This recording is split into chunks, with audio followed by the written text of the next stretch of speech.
watching the Isaiah Factor Uncensored. All right, thank you for joining us and hanging in there. This is our second half hour of The Factor Uncensored. Now, this could be a sign the auto industry is saying goodbye to gas guzzlers out there. The final generation of gas engine Ford Mustang will debut next month. Looking ahead to 2028, the company will be shelling out electric models. My next guests are talking about it tonight here on The Factor Uncensored. Where do we stand with electric vehicles overtaking gas vehicles? Well, we're nowhere near close. Even in the majority per capita users like Europe, you're still only looking at perhaps 15% of the new vehicles being put on the market being electric. So it's still a very small percentage, and we've got a lot of ways to go, because one of the challenges when you think about it is, where do you fuel them, right? So if you only have about 6,000 to 7,000 EV stations across the United States, we're a big country, versus 150,000 fueling stations otherwise, people are not necessarily ready to commit to having to stop somewhere for 6 to 8 hours and plug in. It's not as convenient to carry an extension cord a few miles back to the car as it is a gas can if you forget. So we're nowhere near that happening, but a number of policies that we're looking at are going to vastly increase it, including these targeted initiatives by 2030 proposed by President Biden. Dr. Van Bietenfeld, you mentioned charging stations, and I was with an Uber driver. I took an Uber this weekend, and he told me, "Can you wait? I need to run to a charging station." I'm like, dude, how long is that going to be? So it was actually a rapid charging station. So it took about 15 minutes, but that's, like you said, that's part of the problem. I had to come 4 miles back into town to allow him to charge. So Calvin, what are you seeing in the market out there? People who are shopping for cars. Are individuals looking for more gas cars, or are they trying to transition over to electric vehicles? It's more of a hit and miss. You have those that are that experienced it with the Tesla. A lot of people want that same experience, but they don't necessarily want a Tesla. I see it on the rise. It's slowly. And when you say they want that same experience, what experience are you referring to? A lot of them want that convenience of not having to go to the gas station. Just flat out. It's a lot of new improvements on the EVs that is catching a lot of people's attention. And matter of fact, my wife, she was looking into it, and she was like, "Hey, I think this is pretty nice right here," because everything is constantly evolving. Right. As it evolves even more, I mean, it's just going to draw more and more attention to the electric vehicles, which is coming. My personal opinion, it's finna hit, and when it hit, it's gonna hit like a storm. I'm telling you. And what about the affordability, Calvin? Are they just as affordable as gas cars, less affordable, or what? Right on par?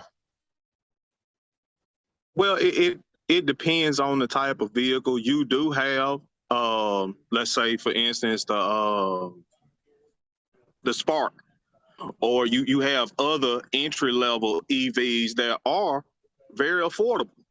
And Dr. Van Bietenfeld, when we talk about electric vehicles and affordability, from your perspective, what are you hearing nationwide?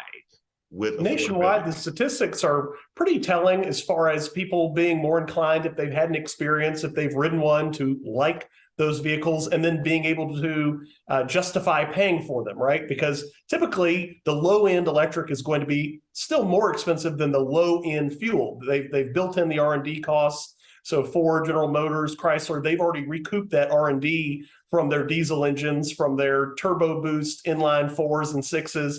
And now the electric is where they're trying to recoup those investments. So the expense is still there. And so people are increasing their interest, but maintenance things are still a little bit uncertain, right? You understand what a carburetor is. We have a lot of institutional memory on what an alternator might cost, but replacing your entire battery pack for your Tesla, a lot of people haven't really experienced that. And so we do have a lot of uneducation or sort of lack of data that's confusing people on what their actual interest is. And that impacts the fluctuating price because, of course, supply and demand. Dr. Bietenfeld, before you get too far ahead, what would be the average cost to replace a battery pack? It depends on the vehicle. But when you think about the integrated systems like on the Tesla, and we talk about labor, a lot of what you're paying for, whether it's your washer or dryer or replacing the battery, is going to be labor. Yeah. And we already have a shortage of truckers, skilled labor, plumbers, and everybody else. So you might be looking at $7,000 to $10,000 to replace an entire system with between the parts and the labor and the delays, because a lot of these things are produced in China versus somebody going down the street and hammering it out. Particularly in Texas, we have a lot of folks from other countries who have those capacities to take a part from one vehicle and put it in another and kind of make it work. That doesn't work with these new electronic systems. It's not going to work if it's not branded, assigned, and computer digitally, projected. So you've got to get it from the dealer and you've got to get it put in by a professional. And so that gets pricey. And Calvin, I would, if anything, I would have an interest in a mix hybrid, and one of those hybrid vehicles that's part electric, part gas.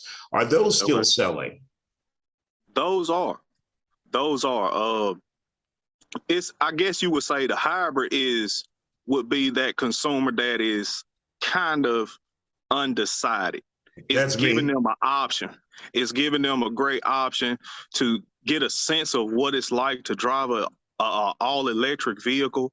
But the other gentleman, he mentioned about the battery packs.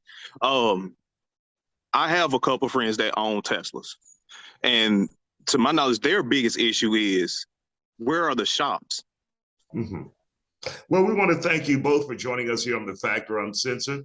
We still have a lot of decision-making to do when it comes to electric vehicles. Electric bikes, that's a different story. I have 3 of those. They made a mockery of me, but that was a nice, cool slide. I'm waiting on my 4th electric bike. It's on the way now.